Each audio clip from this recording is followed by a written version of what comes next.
nag-umpisa doon sa pagparami namin ng arsamasa. Kasi out of the disgruntled groups, the group themselves will be the one to pinpoint who are the enemies in the barrios. Sila nang nag-alam noon, pag isang Sparrow, hindi mo malalaman eh. Kasi puro bata yan.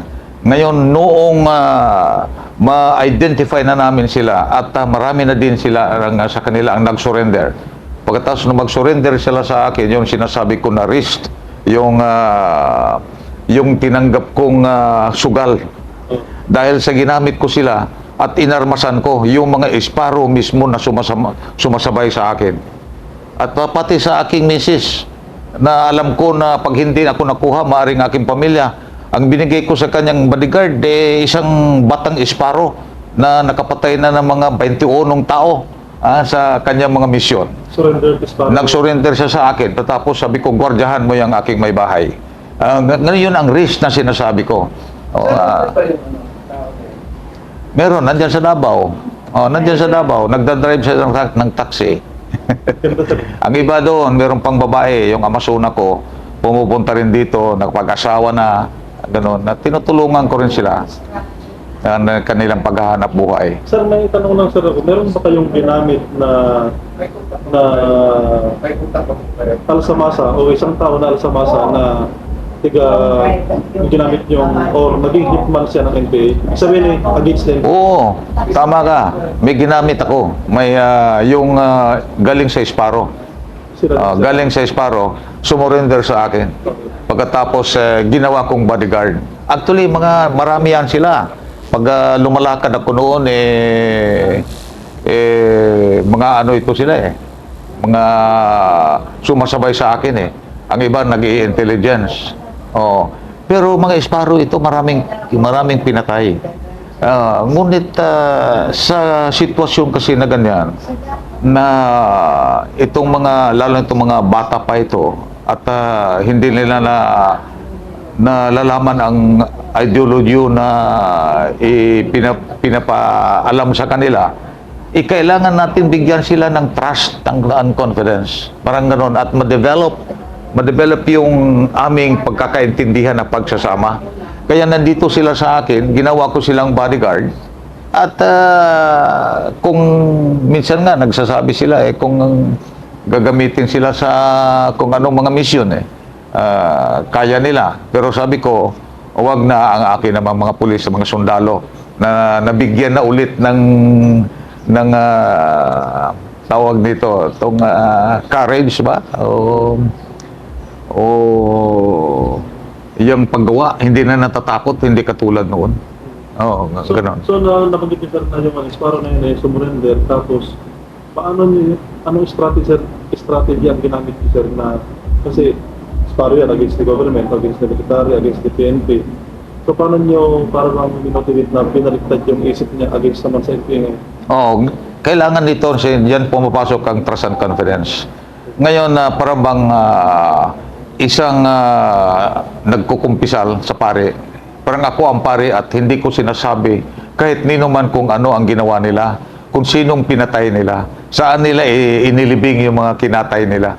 Kaya ang dami kong nahukay, yung pinarada ko, sabi ko sa Davao, na hinukay ko yung mga patay na sila mismo. Ngunit hindi ko sinabi kung sino ito na pumatay dyan. Isa yan sa confidence building, kung tawagin natin. At alagaan sila naman gano'n, alagaan sila. Dahil naman inculcate ko sa kanilang isipan na ang ginagawa nila hindi tama. At yung bang may psychological kasi dyan, may explain ko ganito. May psychological na pag maapekto ba sa kanila na kaya sila sumanib dahil sa nafe-feel nila yung power nila on the barrel of the gun. Pagkatapos meron silang pera, mga ganon, pagkatapos sa ideolohiyo. Pero ang katunayan yan sa isang bata pa o isang lalaki ay dahil sa may ang psychological effect niya sa pagpapakita sa kanyang mga kasama na magaling siya, matapang siya, mas marami siyang kinatay kaysa yung mga kasama niya. Yun ang psychological effect na pumasok sa kanilang isipan. Kaya sa ganyang mga pamaraan din, binaliktad ko yan. Binaliktad ko na dito sila sa akin na para akong godfather, kaya tawag nilang godfather sa akin sa Alsamasa. Naniwala naman sila dahil sa wala na rin silang magagawa kasi hinahanting na din sila ng kanilang mga kasama. Kaya fight na lang sila din. Mga ganun ang nangyari noon. So sa palagay niyo, sir, mga estimate nyo lang mga ilan ang sumurrender na Sparrow na unit o Sparrow personnel o member nung panahon na yun? Marami yun. Marami sila. Pero sabihin natin kung aabot ng mga libo, hindi. Kasi kukunti lamang ang Sparrow. Sa isang sitio, sa Purok. Kasi malaki ang barangay eh. Sa isang Purok, meron silang naka-standby doon na Sparrow. 2, 3. Mga ganon lamang. At kanang malalaman nila kung sino yung pumasok dyan na kalaban at papatayin nila pagkatapos walang magtitistigo ng mga kapitbahay. Walang magtitistigo. Kukunti lang, no? Pero ibig sabihin, kung sa buong Davao na, siyempre, abot ng ilang daan-daan na yan. Kasi ang iba naman, umalis na, pumunta ng Cebu, pumunta ng Manila, kasi kilala na sila dito, Ganun nangyari. Dun sa pangyayari sa Tagdaw na yan, sir, na sama sa after naging peaceful, ano ang naging feedback ng tao, sir, sa Ang sabihin ko sa iyo sa ngayon, ilang taon nang nakakaraan, ang feedback ng mga tao ay napakaganda. At kung baga sa aking sarili, nirerespeto nila ang pangalan ko hanggang ngayon doon sa Davao. Ngayon kung may magre-request ako, kahit na o may gusto kong patulungan na tao at pupuntahan ko yung isang malaking tao doon, isang negosyante, ay tutulong sila dahil sa akin. May pangalan ako. Ngayon, ang ginawa namin doon, ang siyang nagpa-peaceful ng Davao. Yun, talaga, ganyan talaga ang nangyari. At siyempre, nung lumaunan na may mga tao din nagsasabi na sila may kagagawan yan, sila may kaya nagka-peaceful ang Davao. Pero magtanong kayo kahit na sino, nandoon buhay ang aking mga Alsamasa at ngayon siguro mga times 3 o times 4 na sila dahil sa malalaki na rin yung kanilang mga anak. No? At masasabi nila na ang feedback, makita ninyo ang Davao ngayon is booming. Hindi katulad nung araw na down na talaga yan. At isang pinagsasamaan ko lamang ng loob ay naging politicized, no? At ayaw na nga nilang i-recognize yung ating mga nagagawa doon. Ngayon nakalimutan na talaga. Kaya sabi ko din naman, wala akong interest magtakbo doon sa Davao City kung politika ang pag-uusapan. Dito na lang ako sa aking sariling bayan na kahit na maliit ay gusto kong mabigyan ng yung development. Kaya doon, pero pag pumupunta akong Davao na marami pa rin sila doon, isang tawag ko lamang yan at magpupuntahan na yan sa isang lugar na sasabihin ko. Kasi ang plano namin ay magkaroon kami ng reunion sa mga Alsamasa. May isang tanong pa po ako, Mayor, yung ano po ang pinaka-the best na strategy niyo sa pagpapanunungkulan nung panahon na nang nasa Tagdaw kayo? Yung strategy niyo against the NPA man or yung common strategy? It's a kung sabihin kong it's a massive intelligence network muna, and then ride on the situation, ay organisahin yung mga tao, pero i-cleanse mo muna. You first conquer the place, no? and then exploit it, and then implement whatever your plans is. Organize ang yung mga tao sa purok. Do not organize it by barangays, kung hindi, doon sa pinakamaliit na sityo. Kasi pati, sabihin ko, pati baho, yung anino ng kapitbahay nila, kung sino-sino yan, malalaman. Mga bagong mukha na papasok ay malalaman. Palagay ko hanggang ngayon ay ginagamit na rin ng ating intelligence of operatives na ganyan. Lalo na sa ating sa PNP. Ngayon merong civil relations service sila, sa military meron ding sa intelligence, no?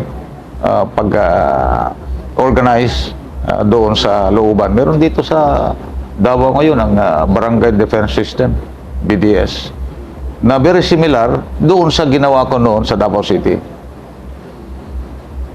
So,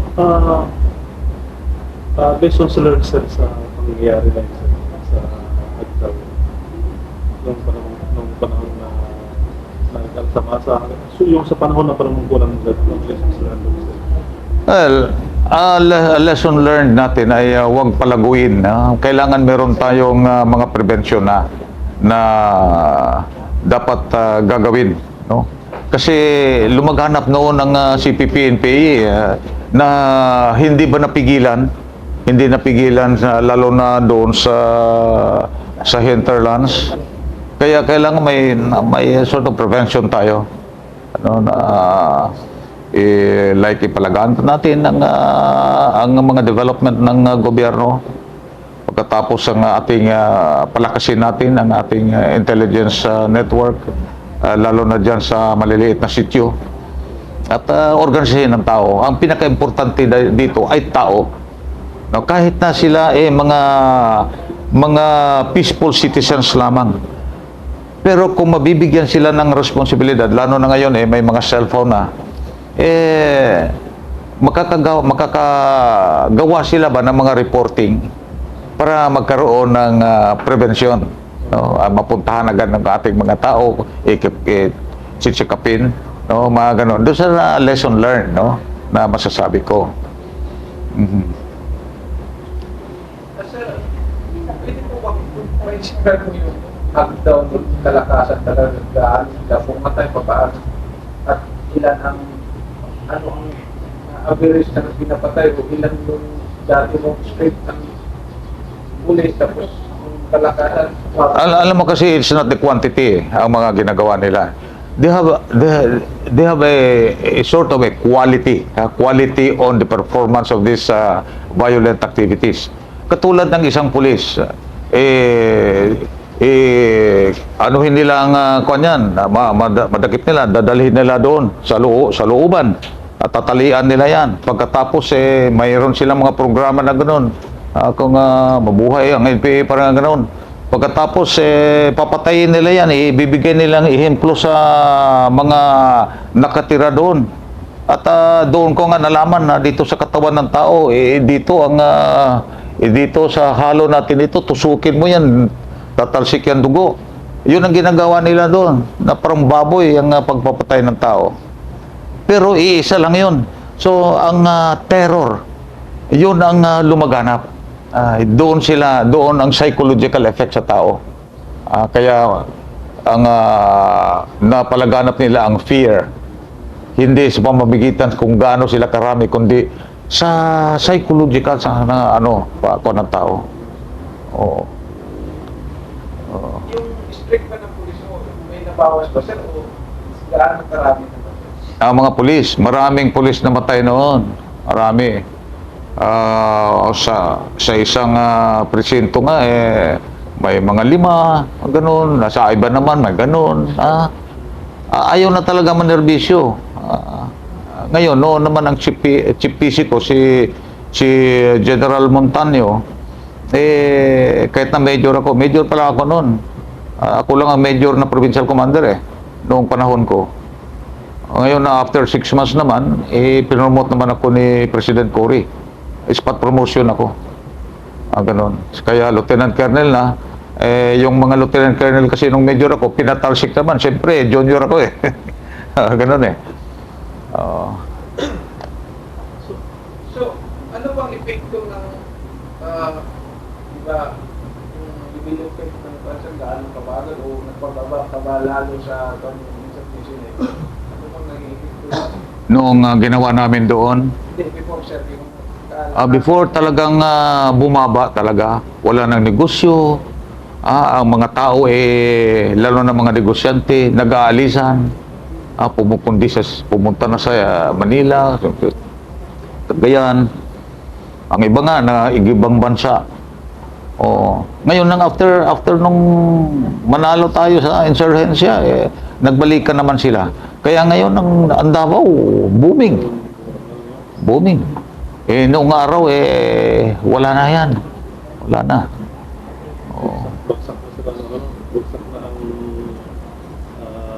negosyo. Negosyo, wala na talaga. Ngayon na itong makita niyo yung sagingan dito, yung Lapanday Group of Companies. Doon pa lamang yan, doon sa Mandug.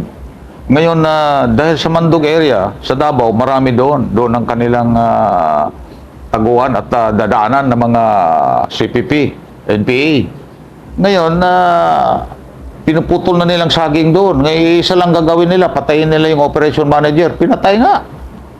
So, yung sinasabi ko na quality of terror, iisa lang pero matatakot ang mga tao. So, anong ginawa ko? Nilagyan ko doon ng mga rainbow brigade ko.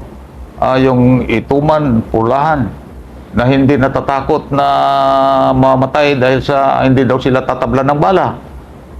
Bigyan ko ng M14 yan, bigyan ko ng M16 Ang duwag naman ito mga NPA na ito puro ambus-ambus lang ginagawa nila noon. So nung panahon na yun, sir, may series of encounter pa rin sa outside Agdao, so, sa mga nasasabot. Kunti-kunti na lang, hinterlands. Pero dito sa looban, wala. Talagang eradicated lang. Kasi control na ng Alsamasay. So dito, sir, ngayon, bilang isang surveyor ngayon ng APRAM, retired general, then nandito na kayo sa municipality of Hagonoy. Kumusta naman sa peace and order dito sa... Maganda naman. Kumbaga sa insurgency, hindi sila makakapasok dito. Although ang boundary ko, doon sa may mataas-taas natin doon sa hinterlands doon, ang boundary yan ay Kiblawan. At marami dyan. At yan kasi may mga jungles pa dyan, kaya doon sila madaling pumapasok-pasok.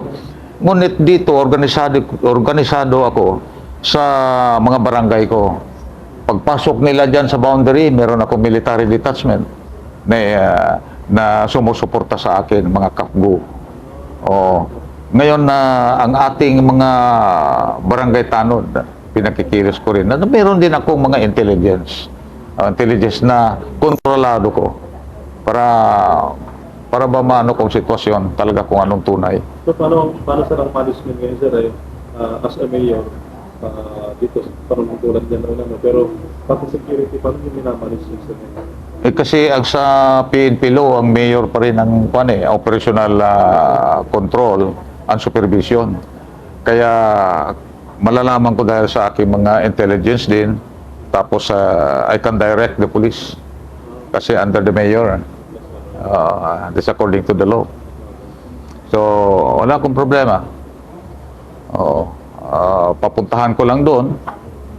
Kung sa karaniwan nga, mag-iimbestiga na lang sila kung pupunta doon kasi meron naman tayong mga tanod na doon, yung mga intelligence na nalagay ko rin doon. At minsan nga marami nang kasing kasi katulad nitong intelligence ng military sa ISAP, sa MIG, meron silang mga assets, at meron silang mga armas, pero these are civilians. Ngayon, ito din mga intelligence namin sa PNP, meron din. Meron din. Kaya pag may mangyayari na ganyan, ini-identify ko agad at tinatawag ko. Tatawagin ko. Usap kami dito. Kasi pag hindi sila sumusunod sa ko, i-report ko sa kanilang commander at alisin sila dito. Ganon ang mangyayari doon. Wala naman kami sir. Pero baka meron kayong ibibigay na message o nakakapagpataas ng moral at message na pwede kapulutan ng araw sir. Oo, ang dapat nga sa mga commander natin na may lalagay sa mga critical places, kailangan talagang sinseridad lamang. Pag wala kang sincerity, kulang kasi iniisip mo kung paano ka umuwi sa Manila. Kung ganyan, doon ka nang galing. Oo. Pero kung buong puso mo na gagawin mo ang panerbisyo mo dyan at talagang ipapano mo yung objective mo as envisioned, mas madali makuha natin ang misyon. At sa ating mga tao ay kailangan tawag nito sa Bisaya, magpakabana, be aware of your environment. Pagkatapos na kung anong hindi ba mga extraordinary na makikita, kailangan ma-report agad yan. Ganyan ang magiging gawain na dapat sa mga tao na lalo na nakatira doon sa mga bukid-bukid. Oh. Ganun siguro lamang. Kasimple. Oh. So, maraming salamat sir sa Oh, okay. Oh.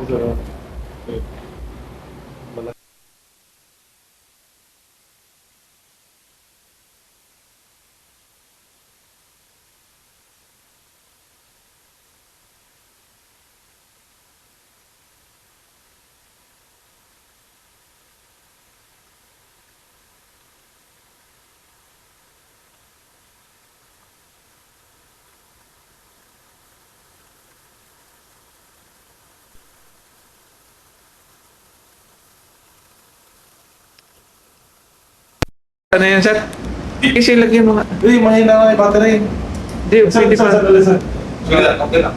Mahina na yung battery sir. Okay pa yan. Pwede pa ito. Kasi mas maganda yung kayo nagsasalita sir. Oo. Kaya pa sir. Okay, sir. Ano yan, sir? Ito yung original na flag ko. Ulit, sir. Ulit. 1, 2, 3. Ito yung original na flag namin sa Alsamasa.